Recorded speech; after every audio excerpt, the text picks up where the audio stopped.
बच्चा sir selected है, हम 62 लेके भी घर पे बैठे हैं, हमारा रोल नंबर नहीं है, बताओ। नंबर आए थे तब इन्होंने मेल कैंडिडेट को अलग से चाट दिया था और फीमेल को अलग से। अगर तब इन्होंने फीमेल को अलग छाटा, मेल को अलग छाटा, तब कैसे पता लगा इनको कि ये मेल कैंडिडेट के डिप्लोमे हैं और ये फीमेल के हैं? अभी हमारा ये मानना है कि इनके पोर्टल में खामियां थी, जिसके चलते हमारा डाटा इनसे इरेज हुआ है।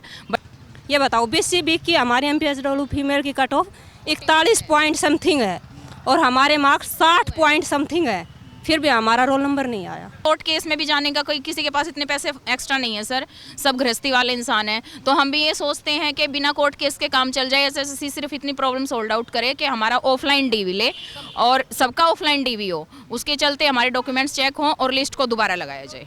और फिर 1-2 बच्चों का हो तो समझ में आता है, यहाँ पे 2-2 हज़ार 2,500 हज़ार बच्चे आ रहे हैं, क्या उनका सबका ही यही है? क्या हमने कभी पहले पेपर ही नहीं दिया? अरे यार, ये पपड़ी वाली दीवारों का क्या करूं?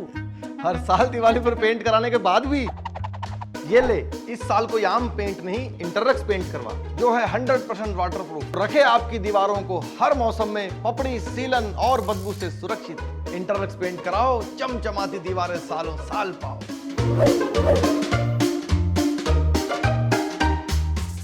लिख रखा है कि डॉक्यूमेंट्स अपलोडेड, लेकिन उसके बावजूद फिर ये बोल रहे हैं कि हमारे पास आपके डॉक्यूमेंट्स अपलोड नहीं है।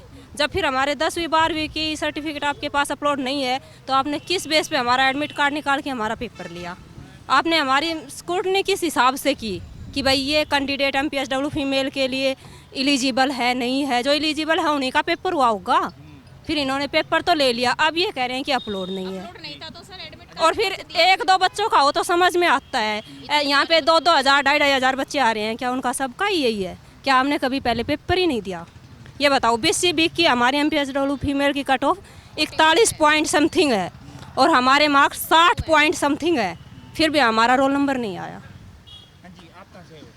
नारनौल से हैं जी। MPSW जी, सेम प्रॉब्लम है। सेम है सर, सेम है बिल्कुल। अब मैंने मैम से अंदर जाके बात की है तो मैंने बोला मैम MPSW का डिप्लोमा नहीं है तो एडमिट कार्ड किस लिए दिया? उन्होंने बोला जी आपने 10th + 2 लगा रखी है। फिर 10th + 2 हमने लगा रखी है तो नौकरी भी उसी बेस पे दे दो। फिर आप MPSW ढूंढ ही क्यों रहे हो? जब आपने एडमिट कार्ड हमें उस बेस पे दिया है तो हमारे डिप्लोमे के बेस पे पेपर लिया है, तो जब अपलोडेड है नहीं है तो हमें इन्फॉर्म नहीं करना चाहिए था कि भाई आपका ये डॉक्यूमेंट्स अपलोड नहीं है, तो हमें मैसेज तो देना चाहिए था। अब ये एंड पॉइंट पे आके ये बता रहे कि अपलोडेड नहीं है, बट हमारे पास उस चीज़ का प्रूफ है कि क्योंकि CSE वाले ने हमें एक्नॉलेजमेंट का फॉर्म अप्लाई करके दिया है कि आपके डॉक्यूमेंट सक्सेसफुली अपलोड हो चुके हैं। बट ये इस चीज़ को मैसेज आ चुके हैं सर, मैसेज भी आया हुआ है, फॉर्म भी हमारे पास, बट ये एक्सेप्ट नहीं कर रहे उस चीज़ को। अभी हमारा ये मानना है कि इनके पोर्टल में खामियां थी, जिसके चलते हमारा डाटा इनसे इरेज हुआ है, बट ये उस चीज़ को एक्सेप्ट नहीं कर रहे हैं। सर फिर कैसे मान लें? इन्होंने ना जब मेल हमारे जो रोल नंबर आए थे तब इन्होंने मेल कैंडिडेट को अलग से चाट दिया था और फीमेल को अलग से। अगर तब इन्होंने फीमेल को अलग छाटा, मेल को अलग छाटा, तब कैसे पता लगा इनको कि ये मेल कैंडिडेट के डिप्लोमे हैं और ये फीमेल के हैं?